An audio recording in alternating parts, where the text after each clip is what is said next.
Shalom teman-teman. Oke, hari ini kita balik lagi ya nih kok ada konsep. Wah, ini kita kayaknya di mana nih? Seger banget kayaknya ya. Betul. Gak kayak di tempat-tempat biasa. Ini kita udah masuk ke episode yang ke-6. Gak kerasa ya. Berarti udah 1,5 bulan. Wah. Kita sama-sama di Santai Aya. Oke, hari ini kita akan bahas apa, Jason? Kita akan ngebahas sesuatu yang berkenaan dengan pekerjaan. Ya. Dan pekerjaan ini kita akan mengundang satu bintang tamu kita pada hari ini yang memang dia memiliki karir yang bisa dibilang baik sekali, bagus sekali dalam pekerjaannya. Betul, setuju. Nah, gimana kalau kita panggilin dia aja ya? Oke. Ini dia Om Bambang. Ya. Ini dia teman-teman, Om Bambang. Nah, tapi mungkin boleh banyak... kasih tepuk tangannya dulu dong ya. Terima kasih Om udah datang. Iya, kita juga boleh menggunakan GBI Ampelona ini juga ya. Iya, betul. Dan hari ini kita akan sedikit ngebahas tentang perjalanan atau kisah hidup dari Pak Bambang, terutama bagaimana karir dari pekerjaannya Om Bambang. Kita panggil Om atau Pak Bambang Son ya? Kita tanya orangnya aja gimana? Om aja deh. Om aja ya. Okay. Om aja Lebih ya? kota. Oke, Om Bambang. Oke, nggak usah berlama-lama, kita langsung kenalan dulu sama Om Bambang. Mungkin Om boleh berkenalan sama teman-teman kita. Ya, shalom. Shalom. Ini selamat datang, siapa yang datang sebenarnya? Ya namanya udah disebutkan tadi ya. Iya. Tapi nama panjangnya adalah Stefanus Bambang Susilo. Wah. Iya, biasa namanya aja udah kelihatan dari kampung kan. Dari Jawa maksudnya kan. Belakangnya O ya kan. Betul. Kalau Jawa kan namanya O. Susilo ya, Bambang berarti Susilo. O. Ada Yudhoyononya nggak Om? Oh enggak, itu Nggak yang ada? beda. Beda ya? Jadi dari Jawa karena belakangnya O, jadi Iya. dari Jawa Tengah. Jawa Jawa Tengah. Tengah. Oke. Oke. Tepatnya Om di Tepatnya di daerah Demak. Demak. Iya, jadi itu sebenarnya apa namanya bisa disebut jangan Denmark ya, jadi Demak. Denmark jadi, di Eropa ya. Iya. dari Semarang masih ke sana dikit. Iya. Iya, begitulah. Ya, Oke. apalagi nih? Status. Iya boleh Boleh. Om. Oh, status udah menikah. Udah menikah. Ya. Terus apa namanya pekerjaan sehari-hari di sekuler sebagai karyawan di sebuah perusahaan Jepang ya Wah. di daerah Sudirman. Sudirman. Kalau boleh tahu Om, jabatan Om di perusahaan ini apa Om ya? Ya kalau saya sih punya prinsip jabatan nggak terlalu ya, yang penting gaji. Oke. Ini kan kita sekuler ya. Iya betul. Kita bahas Iya. sekuler ya. Iya. Lebih baik kita Oke. apa namanya jabatan staff atau supervisor tapi gajinya manajer gimana? Iya. Mimpi kita Boleh. semua. Ya. Iya, saya Semua pegang di Business Operation Department di salah satu perusahaan Jepang itu. Jadi kerjaannya ya begitulah, ngitung bagaimana menganalisa satu bisnis supaya tidak rugi dan bagaimana menekan cost supaya dari biaya operasional itu tidak over gitu. Oke. Ada sedikit mungkin kita udah melihat gambaran dari pekerjaannya Om Bambang ya, teman-teman. Nah, kita mau kasih kesempatan untuk Om Bambang untuk boleh cerita dong Om. Perjalanan karir Om Bambang dari awal. Jadi setelah lulus sekolah, kemudian Sorry kita boleh ini nggak Om? Kasih latar belakang dulu Om. Mungkin kira-kira Om ini pendidikannya terakhir sampai berapa sih? Sampai jenjang apa? Dan mulai kerja di umur berapa? Oh iya, oke. Wah, ini sebenarnya kalau dulu saya ditanya ini agak malu sebenarnya. Oh iya, iya. gitu. Tapi kalau saya sekarang enggak kayaknya. Enggak ya? Apalagi di era-era mungkin akhir tahun 2019 ya. Jenjang pendidikan saya tuh sangat disegani orang. Ya masih ingat kan mungkin di Iya. akhir-akhir 2019 tuh bagaimana anak STM begitu excited. Oh STM. Wah. Oke. Iya kan? Iya. Iya. Jadi latar pendidikan saya sebenarnya cuma lulusan STM aja sih. Oh STM. Dan saya juga kayaknya nih kalau saya nilai-nilai diri saya nih, dulu saya lulus itu juga karena gurunya juga kayaknya udah malas sama saya kan ya. Oh gitu. Sama kelompok kita tuh udah malas, sudah dilulusin aja lah. Ya karena ya mungkin kita bukan masalah menjelek-jelekin STM bukan apa ya, tapi itu saya gitu. Karena dulu saya itu ya sekolah ya salah-salah begitu. Jadi anak-anak muda yang ya tidak apa artinya ngenyap satu pendidikan serius dalam menjalani satu proses pendidikan sekolah itu saya dulu itu memang tidak terlalu serius dalam sekolah. Makanya ya jangan heran perjalanan saya begitu lulus sekolah, ya waktu kerja pertama kali saya jadi kuli. Jadi saya ikut salah satu paman saya di daerah Senen itu, saya kerja ya manggul gula, manggul apa namanya tepung dan pokoknya barang-barang sembako lah. Ya. Makanya kalau tanya saya semua supermarket di Jakarta Jabodetabek saya tahu semua. Oke. Karena dulu saya ngirim-ngirim barang gitu ke supermarket Ramayana, Robinson dulu kan masih rame gitu. Ya udah itu kerjaan saya dulu begitu. Iya itu awal perjalanan saya seperti itu. Kemudian ketika saya jadi kuli panggul, saya tiba-tiba ingin belajar. Jadi saya waktu itu diangkat sama paman saya dari kuli panggul jadi kernet. Paman saya kan bawa mobil karena dia bagian ngirim ya. Jadi dari kernet. Jadi kerjaan saya nggak manggul lagi, cuman kernet aja. Jadi kan kita bertiga tuh dulu mobil barang tuh ya. Jadi paman saya, kernet dan tukang panggulnya. Tapi kita cuman bantuin dorongin sampai pintu mobil begitu. Oh, kernet itu yang daging sapi olahan itu ya? Yo. Itu kornet. Oh itu kornet. Ya boleh Om, kernet ini ngapain sih Om? Kornet ya betul. Bukan, jadi kornet itu co-pilot lah. Co-pilot ya, oke. Co-pilot, ada Ya, pilot, ada co-pilot. Ya itu Oke. agak ngetrennya begitu. Keren ya. Ya, jadi saya sering tuh dulu kirim barang ke Blok M. Dulu tuh ada Mall Borobudur, ada Naga, ada segala macam. Banyak saya kirim di sono. Iya. Dan saya dulu lewat Jalan Jenderal Sudirman itu dulu. Oh, Oke. Waktu saya lewat situ, saya tuh namanya orang desa ya, katrok gitu. Iya. Lihat gedung itu tinggi-tinggi gitu, saya seneng banget tuh. Ini gedung tinggi banget ya gitu. Itu kan namanya masih desa, jadi saya heran. Tapi waktu itu saya sempat berpikir gini, ya mungkin gak ya saya bekerja di situ. Iya. Itu tahun berapa Om ya kalau boleh tahu? Itu kemungkinan di tahun 94. 94. Ya, Oke. 94. Ojol baru seumur 1 tahun. Saya belum lahir ya. Belum Itu lahir. 94 karena saya lulus itu tahun 93 ya, lulus STM tuh 93. Oh sebelum Wow. itu Om, biasanya kan anak STM kan ada panggilannya nih Om. Dulu Iya. Om waktu STM panggilannya apa Om? Aduh, saya panggilannya apa dulu ya? Dulu kan badan saya kecil, kurus Iya. gitu ya. Dulu itu buat saya tuh dulu dipanggil ceking kalau nggak salah. Ceking. Gitu. Iya. Dipanggil ceking gitu. Ya, gitulah perjalanan gitu ya. Oh, iya. Sampai akhirnya saya tuh punya pola pikir begini, setelah bekerja itu jadi kernet saya berpikir sepanjang jalan itu saya berpikir gitu. Karena walaupun saya Kristen dari kecil, nenek moyang saya tuh Kristen. Satu keluarga semua. Bukan Kristen. cuma satu keluarga, bahkan satu kampung saya tuh Satu Kristen kampung semua. luar biasa. Dan Luar biasa. 100% Kristen di kampung saya tuh. Nggak ada tempat ibadah lain selain gereja di kampung saya, nggak ada. Jadi cuman gereja aja di kampung saya itu. Tetapi saya belum mengerti bagaimana rencana Tuhan dalam kehidupan saya, nggak ngerti ya, mengalir aja gitu. Ya, nah akhirnya saya berpikir gini, meningkat lagi saya jadi sopir akhirnya. Bawa mobil bara gitu. Jadi kerja saya gitulah, ngerokok dan segala macam. Bawa mobil lewat itu dari kernet ningkat jadi sopir. Sopir. Nah, waktu jadi sopir itu saya sering selain ngirim barang, Iya. saya juga kadang suka nganterin majikan saya kadang ke bandara gitu kan. Jadi dulu saya panggilnya nyonya sama tuan.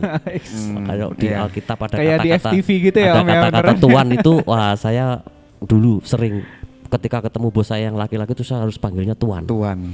Iya, jadi saya nganter gitu. Dan sejak itu saya punya pikiran gini, berarti di Jakarta ini pekerjaan yang paling enak menurut saya kalau nggak di daerah Sudirman, di bandara. Oke. Saya lihat pesawat gitu, wih gede banget bisa terbang gitu. Saya heran kan dulu kalau di kampung cuman lihat kayak asapnya garis gitu kan. Oh iya. Tapi di sini kita lihat langsung gitu, bisa lihat dekat. Wah saya terheran-heran itu, terkagum-kagum itu. Berpikir kapan lagi saya ke bandara gitu.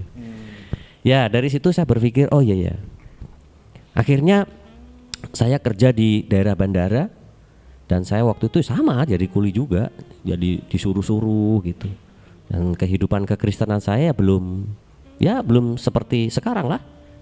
Ya bahkan nggak tahu apa sih rencana Tuhan apa gitu ya. Ibadah juga kadang kalau mau kalau enggak gitu. Ya sesuai kayak ya semau-maunya lah seperti itu. Nah tiba-tiba saya keluar dari pekerjaan yang lama nih. Saya pengen satu tantangan yang baru. Saya kerja di bandara, saya disuruh-suruh orang dan pokoknya apapun yang orang lakukan, orang suruh saya lakuin aja. Oke. Itu setahun 2 tahun gitu. Dan akhirnya di tahun 97, mungkin tahun 97 akhir saya fix kerja di daerah bandara itu, ya saya lakukan kembali, enjoy aja hidup saya gitu. Karena kan saya dulu nggak punya target. Namanya orang kampung kan nggak apa sih kalau mungkin kayak kita kan, wah teman saya udah kerjanya udah bagus gitu, kerjanya udah berhasil dan segala macam. Kalau saya kan enggak. Ya mengalir aja gitu. Jadi belum punya target. Iya. Tapi saya tetap lakukan pekerjaan saya itu sebaik mungkin. Datang pagi, itu kantor buka jam 7, jam 8, saya jam setengah 7 udah ada di depan situ.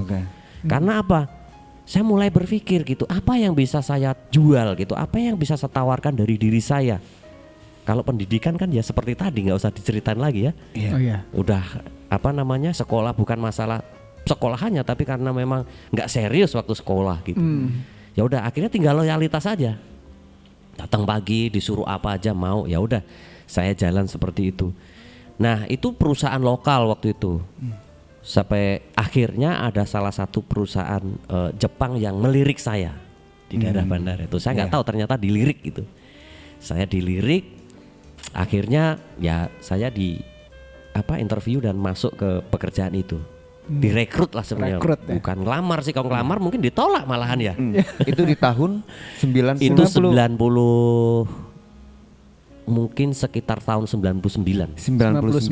Mm. Ya. 99. Berarti baru Indonesia bangkit, baru baru bangkit baru kembali bangkit. ya. Betul. Waktu itu memang masa-masa sulit ya. Saya ngalami di sini juga itu bagaimana kita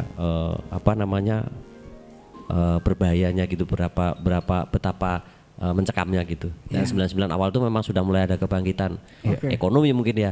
Nah itu saya direkrut oleh salah satu perusahaan Jepang dan saya lakukan bagian saya. Nah disitulah saya mulai mengenal bagaimana tentang kita membaca firman Tuhan, merenungkan firman Tuhan, dan bagaimana saya melakukan firman Tuhan dalam pekerjaan saya.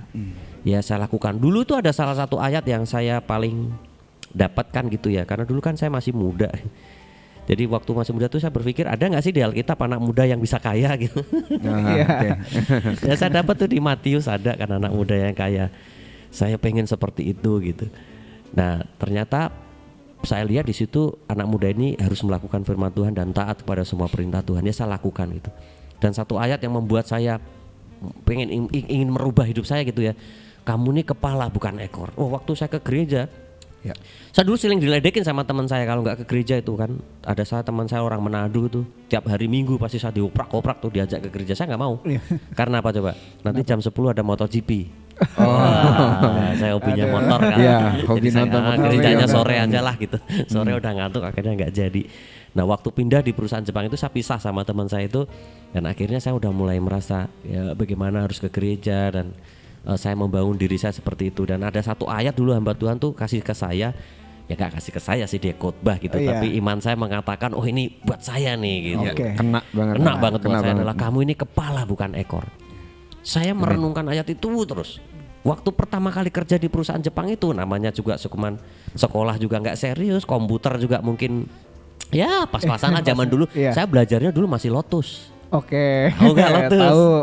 Itu udah zaman kuno itu ya. Sekarang mah Excel lah ya. gitu. Masih pakai DOS gitu kan dulu belajarnya nggak kayak sekarang gitu. Ya udah saya belajar. Dan waktu kerja di perusahaan Jepang itu tahu nggak saya kerjanya bagian apa? Kan saya urusannya STM nih. Saya kalau suruh bikin power ampli, suruh betulin radio. Nah, kalau tapi radio zaman dulu ya. TV mungkin ya TV zaman dulu. Tahu kan TV zaman dulu? Tabung gitu ya. Tabung itu mungkin nggak bisa. Tapi kalau TV sekarang ya saya nggak bisa gitu. Nah itu waktu saya pertama kali kerja saya suruh ngitung pajak. Wah, jauh banget ya. Jauh sekali. Suruh ngitung pajak saya. Ada kan satu aplikasi impor tuh kan namanya PIB. Jadi saya suruh hitung itu. Jadi saya diajarin, saya belajar selama sampai 1 bulan saya belajar. Karena saya senang sekali dengan tantangan. Udah saya lakukan seperti itu terus dan saya ini kepala bukan ekor. Saya merenungkan itu. Walaupun dalam kehidupan sehari-hari di pekerjaan saya disuruh-suruh sama teman saya. Namanya baru ya kan. Suruh ini, suruh itu, suruh lembur. Dan saya punya pola pikir begini. Saya ini nggak punya titel.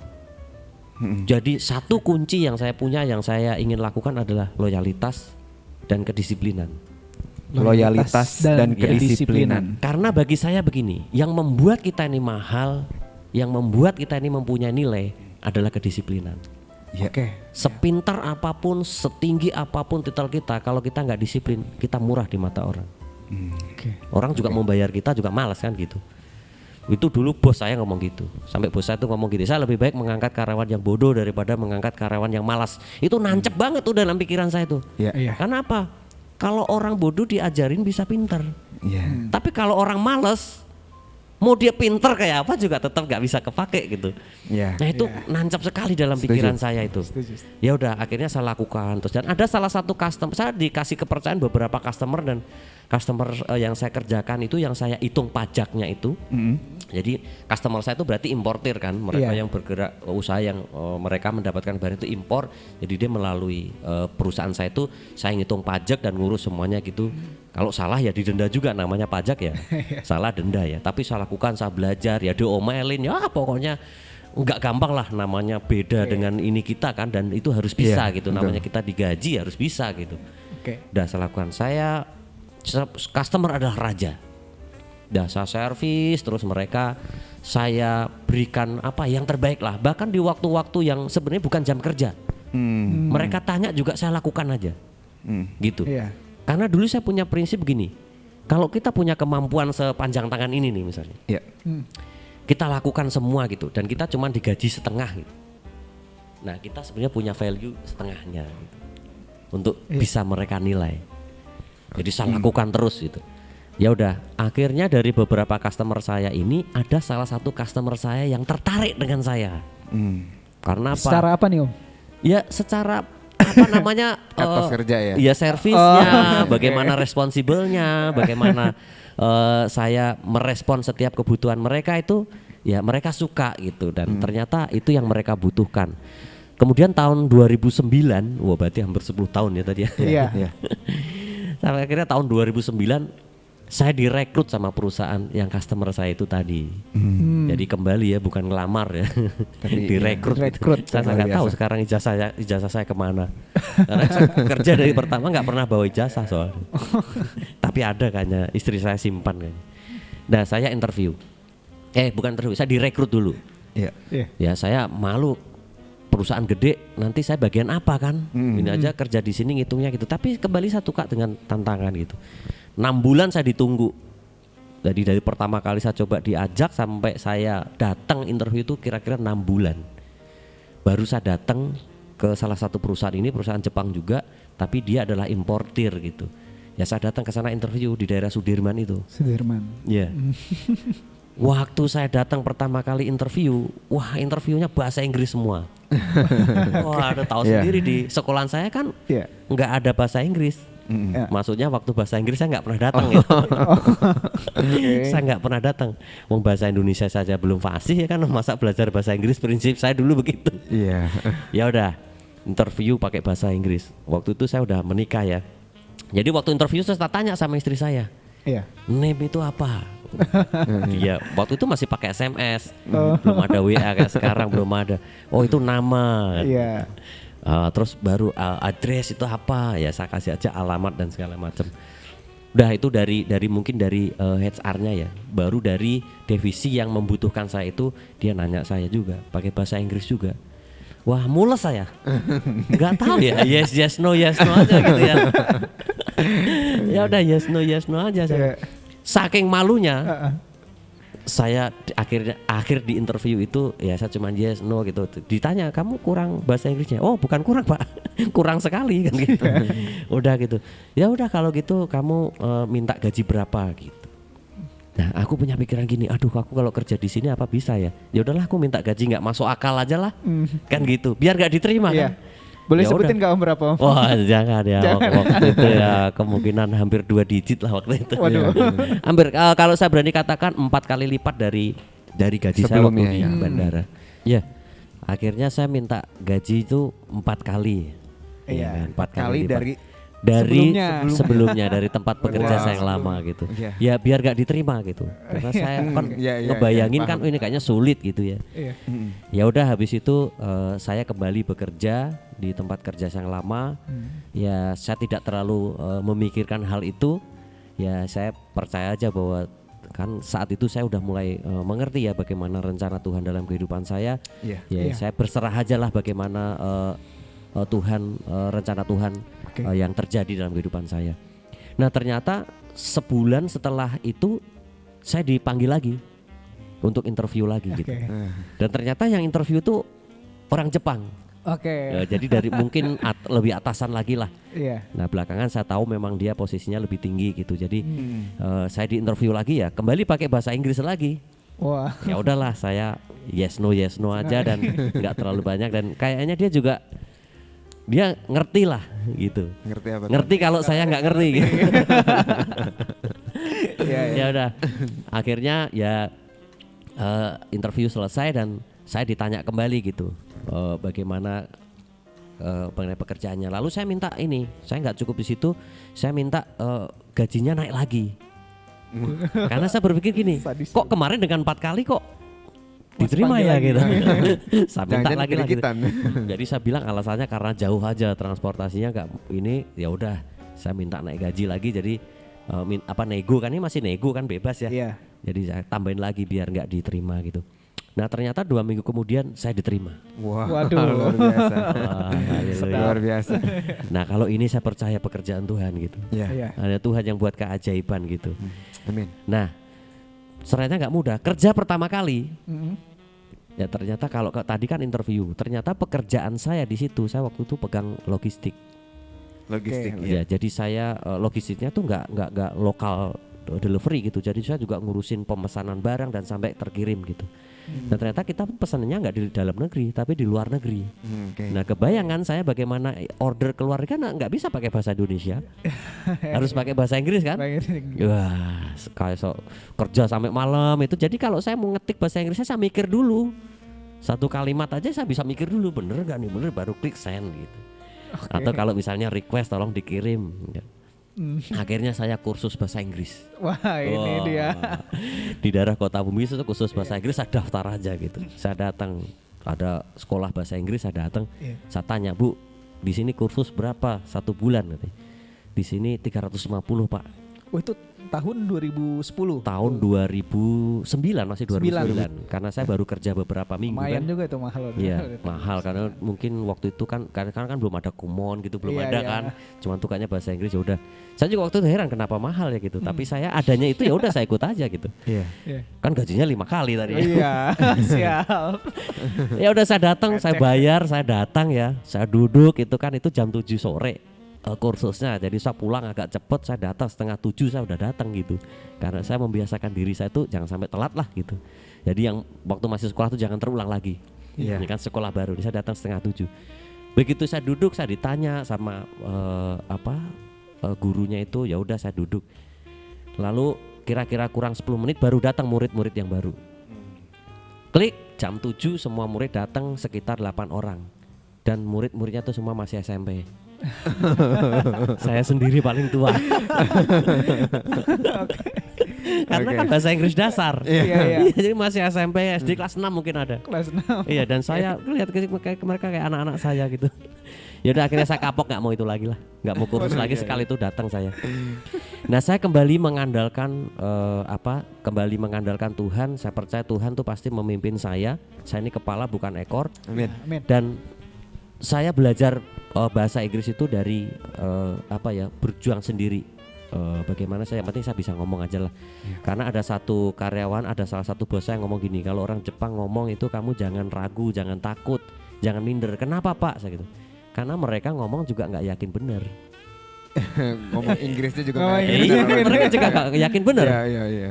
Kosakatanya atau urutannya gitu. Ya udah saya hajar aja sampai sekarang. Nah dari situ saya mulai melakukan pekerjaan saya yang sangat berat.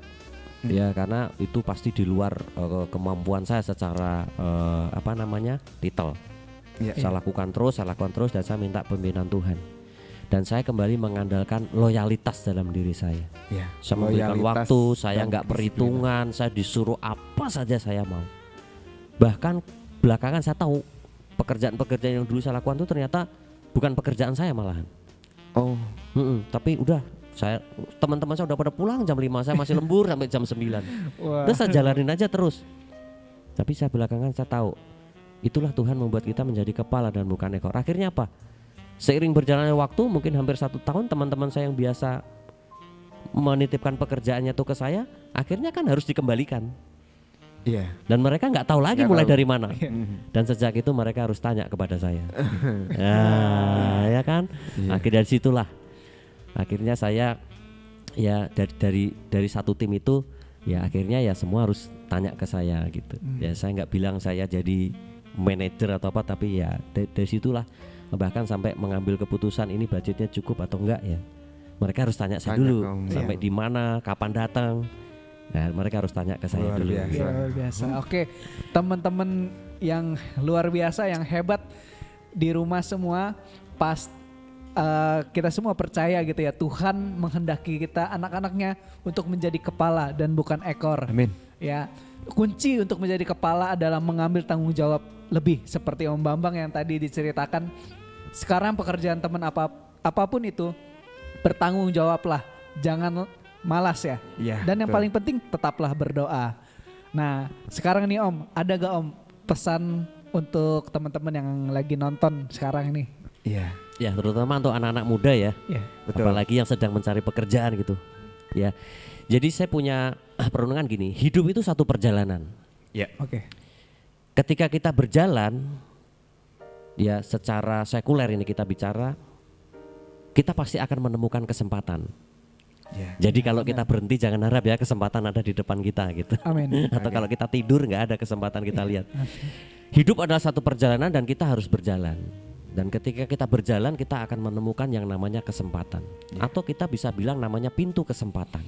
Iya. Dan pintu kesempatan itu ada 2 pilihan yang kita bisa lakukan. Kita masuk atau kita abaikan. Oke. Nah, singkatnya kalau kita abaikan ya kita tidak akan dapat kesempatan itu. Ketika kita masuk pintu kesempatan itu, kita melewati dan kita menjalaninya, itu intinya kita tidak akan pernah melihat pintu itu lagi. Iya. Artinya kita menjalani kesempatan itu. Kalau kita balik lagi berarti kita gagal lagi dong. Betul, betul. Iya. Nah, dalam setiap perjalanan kesempatan itu, ya, ketika kita sudah masuk dalam kesempatan itu, kita tidak melihat, kita tidak akan kembali ke pintu itu dan kita terus melangkah ke depan. Dan di dalam kita melangkah itu, kita perlu yang namanya tanggung jawab. Kita memerlukan yang namanya kedisiplinan. Iya. Karena mendapatkan kesempatan dalam perjalanan itu berbeda dengan ketika kita mengambil kesempatan itu. Kesempatan itu harus kita ambil dengan tanggung jawab. Iya. Tadi saya sudah sampaikan ke Kak Joel ya. Iya. Orang kalau nggak disiplin itu saya berani katakan dia murah. Tapi orang itu menilai kita mahal itu karena kita memiliki satu kedisiplinan di dalam pekerjaan. Nah, itu yang saya lakukan. Karena di dalam kedisiplinan itu perusahaan akan mempercayai kita. Pekerjaan sendiri akan mempercayakan kepada kita. Dan itulah yang Tuhan mau dalam kehidupan kita sebenarnya. Di dalam kita melakukan pekerjaan gitu ya. Jadi satu pesan yang ingin saya sampaikan buat anak-anak muda, ketika kita mau berjalan pasti Tuhan kasih kita kesempatan. Amin. Dan ketika kita mengambil kesempatan itu, ambil kesempatan itu dengan penuh tanggung jawab, dengan penuh loyalitas, jangan perhitungan dan segala macam. Karena apa? Apapun yang kita lakukan, Tuhan pasti akan sempurnakan dalam kehidupan kita. Amin. Haleluya. Luar biasa. Amin. Luar biasa. Boleh kasih tepuk tangan sekali lagi teman-teman. Luar biasa. Saya yakin dan percaya kita semua diberkati, kita semua terinspirasi lewat Kok kisah Joel, hidupnya. kameranya gitu. Ya. Oke, terinspirasi oleh kehidupannya, kisah hidup dari Om Bambang. Oke, kalau gitu nggak kerasa waktu udah harus kita tutup Om perjumpaan kita. Kita mau berdoa dulu bareng-bareng teman-teman. Iya. Nanti Om Bambang boleh pimpin doa buat Iya. kita semua hari ini. Ya, mari kita berdoa. Tuhan, kami bersyukur buat sore hari ini. Kami menyerahkan seluruh kehidupan kami di dalam tangan-Mu. Kami percaya Engkau yang mengatur, Engkau merencanakan, dan rancangan-Mu ada damai sejahtera dalam kehidupan kami. Tuhan, kami berdoa untuk setiap anak-anak-Mu yang rindu untuk pekerjaan. Kami percaya Tuhan bukakan mata kami untuk melihat setiap kesempatan. Amin. Dan Tuhan berikan kami kekuatan untuk mengambil setiap kesempatan dengan penuh tanggung jawab. Haleluya. Karena kami percaya inilah yang Kau kehendaki dalam setiap kehidupan kami, untuk kami menjadi berkat bagi banyak orang. orang. Terima kasih Tuhan, masa depan kami ada di dalam tangan Tuhan. Amin. Kami Amin. bersyukur di dalam nama Yesus kami berdoa. Haleluya. Amin. Amin.